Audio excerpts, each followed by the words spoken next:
அடுத்த ப்ராடக்ட் வந்து நிறைய பேர் நம்மக்கிட்ட கேட்டீங்க, சார் நீங்கள் இவ்வளோ ப்ராடக்ட் பண்ணுறீங்க, ஒரு வீட்டில் கெஸ்ட்டு வந்துட்டு போனாங்க அப்படின்னா நாங்கள் வந்து உங்களுடைய தாலி செட்லாம் வாங்கி வீட்டில் வச்சுருக்கோம். பட் அந்த தாலி செட்டில் அவங்களுக்கு ஃபுட்டெல்லாம் நாங்கள் சர்வ் பண்ணி முடிச்சிடுறோம்.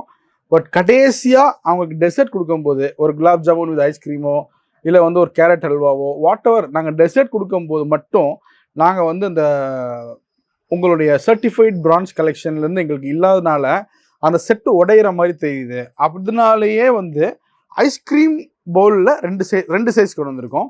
இது வந்து டபுள் ஸ்கூப் ஐஸ்கிரீம் சர்வ் பண்ணிக்கலாம் நீங்கள் இதில் வந்து சிங்கிள் ஸ்கூப் ஐஸ்கிரீம் சர்வ் பண்ணிக்கலாம். ஸோ இது நாங்கள் மெயினாக கொண்டு வந்ததுக்கு ரீசன் என்ன அப்படின்னு பார்த்தீங்கன்னா, customer demand, customer request. Full set தாலி செட்டில் எல்லாத்தையும் நீங்கள் கொடுத்துட்டீங்க. கிளாஸு, கட்டோரி, ஸ்பூனு, ஃபோக்கு எல்லாம் கொடுத்துட்டீங்க. இது மட்டும் ஏன் சார் விட்டு வச்சுருக்கீங்கன்னு சொல்லிட்டு. அண்ட் அதுலேயே இன்னொரு விஷயம் இருக்குது. இது வந்து எண்டிங்காக சொன்னாங்க.